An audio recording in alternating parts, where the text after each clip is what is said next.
बिस्मिल्लाहिर्रहमानिर्रहीम। अस्सलाम वालेकुम। दुआ फैमिली किचन में आप सबको वेलकम करती हूँ और उम्मीद करती हूँ आप जहाँ भी होंगे खैर खैरियत से होंगे। आज जो रेसिपी मैं आप लोगों के साथ शेयर करने लगी हूँ वो है भिंडी गोश्त, जिसको बिल्कुल हम लोगों ने घर के मसालों से और बहुत ही आसान तरीके से बनाया है। तो चलें जी रेसिपी को शुरू करते हैं।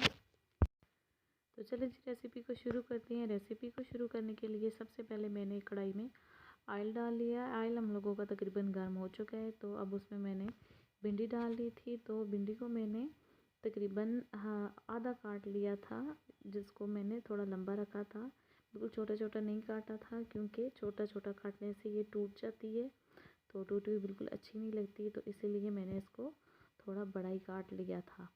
तो हम लोग साथ साथ इसको फ्राई भी करते रहेंगे अपनी भिंडियों को। तो हम लोगों ने इनको ज़्यादा फ्राई नहीं करना है, हम लोगों ने बिल्कुल इनको नरम करने तक फ्राई करना है। तो चलें जी, ये देखिए तकरीबन हम लोगों की भिंडी फ्राई हो चुकी है। तकरीबन हम लोगों ने इसको 5 से 10 मिनट तक मीडियम फ्लेम पे फ्राई करना है। तो चलें जी, हम लोग इसको निकाल लेते हैं अच्छे से। इसका ऑयल हम लोगों ने निकाल लेना है।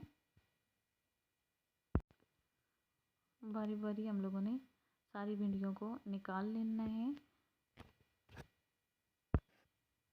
तो चलें जी, चलते हैं नेक्स्ट स्टेप की तरफ। तो जिस ऑयल में मैंने भिंडियों को फ्राई किया था, उसी ऑयल में मैंने गोश्त डाल लिया था। गोश्त को मैंने पहले उबाल लिया था। गोश्त मैंने इसमें आधा किलो के करीब लिए। अब साथ ही मैं इसमें ऐड कर लूँगी प्याज मैंने एक बड़े साइज़ की ले ली थी, जिसको मैंने काट लिया था लंबा लंबा करके।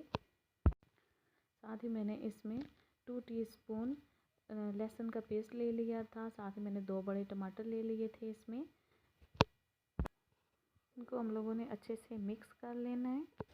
अब मैं इसमें कुछ स्पाइसेस ऐड कर लूँगी। सूरख मिर्च मैंने ली है 1/2 टीस्पून।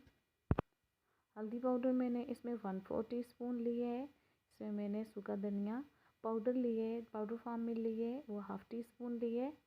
मैं इसमें ऐड कर लूँगी ज़ीरा और काली मिर्च मैंने साबुत इसमें ऐड की है 1/2 टीस्पून के बराबर। अब मैं इसमें ऐड कर लूँगी अदरक पाउडर, और साथ ही अब मैं इसमें ऐड कर लूँगी नमक मैंने 1/2 टीस्पून लिए। मिर्च और नमक आप लोग अपने टेस्ट के हिसाब से लिया करें। किसी को खाने में तेज़ मिर्ची नहीं अच्छी लगती, तो आप लोगों ने अपने टेस्ट के हिसाब से लेनी है। तो चलें जी, हम लोग इसको अच्छे से फ्राई कर लेते हैं, ताकि हम लोगों का मसाला बिल्कुल अच्छे से तैयार हो जाए। मसाले को हम लोगों ने तकरीबन मीडियम फ्लेम पे ही तैयार कर लेना है। गोश्त हम लोगों का गल चुका था, तो अब हम लोगों ने सिर्फ इसको मसाले को फ्राई करना है। उसके साथ हम लोगों ने गोश्त को भी थोड़ा सा फ्राई कर लेना है। तकरीबन हम लोगों ने इसको 5 से 10 मिनट तक अच्छे से फ्राई कर लेना है। देखिए इसमें बबल्स बन रहे हैं, तो ये अच्छे से फ्राई हो रहा है। रेसिपी अगर आप लोगों को अच्छी लग रही हुआ करे तो प्लीज़ मेरे चैनल को सब्सक्राइब कर दिया करें। दुआ फैमिली किचन को सब्सक्राइब कर दिया करें। साथ ही अपने फ्रेंड्स एंड फैमिली मेम्बर में शेयर भी कर दिया करें। रेसिपी को ज़रूर ट्राई किया करें और मुझे कमेंट बॉक्स में अपनी कीमती राय का इजहार भी किया करें। अब मैंने इसमें साथ ही डाल ली थी 1/2 कप के करीब यखनी, जिसमें मैंने गोश्त को बॉईल कर लिया था। उससे इसका टेस्ट और भी इन्हेंस हो जाता है। इसको हम लोगों ने तकरीबन 5 मिनट तक पकने देना है, क्योंकि यखनी भी पकी हुई थी और गोश्त भी पक चुका था। तो हम लोग इसको सिर्फ 5 मिनट देंगे मीडियम फ्लेम पे। अब मैं इसमें ऐड करूँगी भिंडियाँ, जिनको मैंने फ्राई कर लिया था। फ्राई करने से उनमें लेस नहीं आता।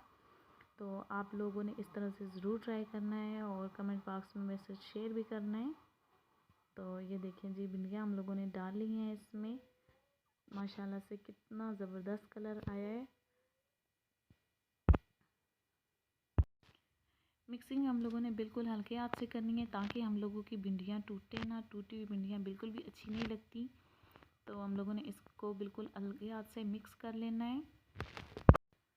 फ्लेम को हम लोगों ने लो कर लेना है।